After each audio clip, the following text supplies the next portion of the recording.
Deshaun Watson said this offseason he wanted to be, quote, legendary, but his first 2 games have been the opposite. Houston isn't getting a lot of bang for their buck after Watson signed a massive 4-year, $156 million deal this offseason. LeVar is back with us, but we're going to start with me. Should the Texans be concerned? You're just going to take it, huh? Hey, let me be real about that. I got to get it out in front of this one. First. All right, here we go. What's up, bro? Should they be? I'm going to say no. You shouldn't be concerned about Deshaun Watson in this situation. But there are a bunch of qualifiers that are attached to my no. The first thing is, I'm glad that Deshaun got his dough and he won't go down with the ship, which is the Houston Texans. Because in the NFL and in all sports, it basically goes that way. They try to assess your individual value based on the collective value. And that's unfair to Deshaun Watson because he sticks out like a sore thumb in terms of his greatness in comparison to what he sees on this team. However, he is the best house in the neighborhood. Let's just be real about it. Nothing else in that neighborhood on this team is having the same value as him. But Deshaun Watson also reminds me of the Kobe contract that everyone talks about in the latter years of Kobe, rest in peace.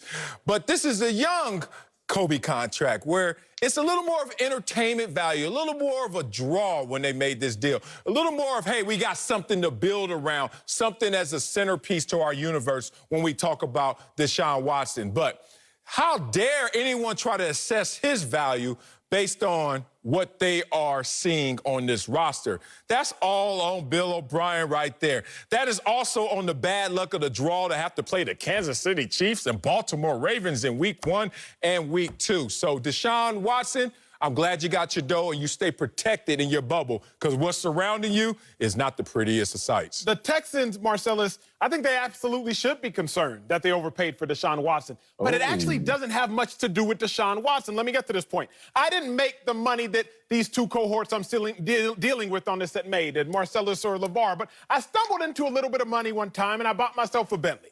And what Bentley owners had told me, they said his thing, Acho, he said, buying the Bentley is the easy part. Maintaining it is the hard part. See, because when you got a Bentley, you got to valet the Bentley. When you got a Bentley, you got to buy the Supreme gas. When you got a Bentley, you better have your insurance. When you got a Bentley, every time you take it in, it's going to hit you for 4 or 5 Which one did you do that with? And so the issue at hand is the Texans got the Bentley. They got Deshaun Watson. The problem is the upkeep. Because you got the Bentley and Deshaun Watson, but your offensive line still porous. You got the Bentley and Deshaun Watson, but you don't have the receivers. Still an issue. So the problem was that the Texans, they shouldn't have got the Bentley if they couldn't maintain the upkeep. Because the same thing that will happen to the car will happen to Deshaun Watson. It will be running to the ground. And so the Texans need to be very cognizant of the fact of, okay, congratulations, we got Deshaun, but now what are you going to do with it? It ain't a problem. It ain't a problem. Shouts out to Shannon and Prime. Yo, good luck on the job, Prime. Yeah. Deshaun is fine. There should be no concerns about Deshaun Watson. When you watch the games and you break down the film on this Texans team, it's bad decision-making on play calls. It's bad decision-making on personnel. You now realize why DeAndre Hopkins is so revered and so respected. Look at what he's doing in Arizona, people. Could y'all imagine a coach thinking so highly of himself in San Francisco that he would get rid of one Jerry Rice going into his 8th year? What do you think Joe Montana is going to say? What are you doing? What are you doing? You leaving me with this to throw the ball with a big contract. So what you're basically saying to me is, I don't have targets, but you gave me this big contract. So if I don't get the ball to these guys and we don't win games, then it's all on me because of my big contract. You know, let's go back to that Bentley reference. There's the everyday Bentley, and then there's the Sunday Bentley. You're talking about the Sunday Bentley, Acho, because you only had one Bentley, right? But some of us had the everyday Bentley, all right? And I said some had, right? Because I've since got rid of that. You know, I got a whole bunch of kids now. I had to downsize.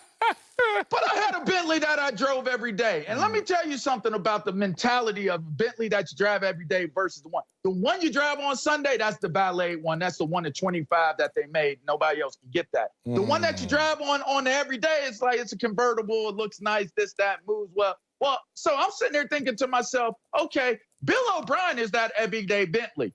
That it's nice, it has looked good, it has performed well, it's given you what you wanted, but it ain't quite that Sunday Bentley like Deshaun Watson.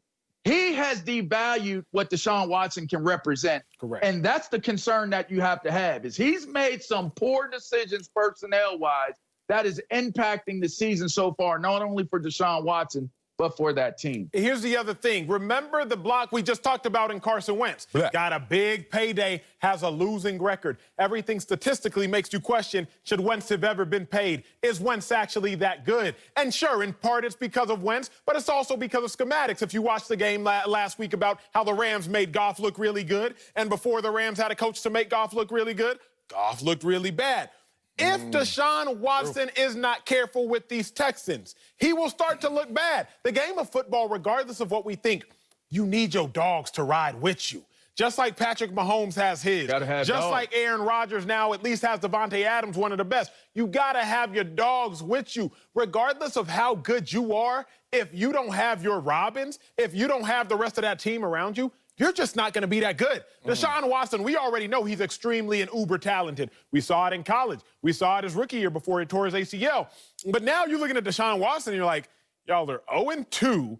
You haven't put up any good offensive performances. You only have 2 touchdowns to 2 interceptions on the season. Completion percentage ain't all that. You're not averaging over 300 yards a game. Deshaun, are you actually that good? People are going to start questioning Deshaun Watson when, in fact, they should be questioning everyone around him, head coach, most importantly. So the issue at hand is that Deshaun's not going to be immune to criticism, although he shouldn't be getting the criticism. But now the Texans are going to put themselves in a bind, but more importantly, they're putting Deshaun Watson in a bind as well. Man, y'all breaking this one down. This is the layer I love right here, because it's not an indictment on who he is. It's an indictment on where he is in terms of what's surrounding him. And this is a life lesson, but also it always comes true in the microcosm of football. He's becoming a product of his environment, as people always want to say. And I used to push back on that, and I still do, but I'm just me. I push back, I say, look, I produce for my environment no matter what the circumstances are. But the reality is, just like as players, most of us are no greater than the systems we're in. Let's just be real. How many players do you know are greater than a sum of his parts? I mean, you probably can count them on 3, 4, 5, 10. You won't go into the dozens in terms of active players right now. No matter where you put them, they gonna get their numbers. So when you get into the situation, you're playing quarterback where you need the resources that are surrounding you.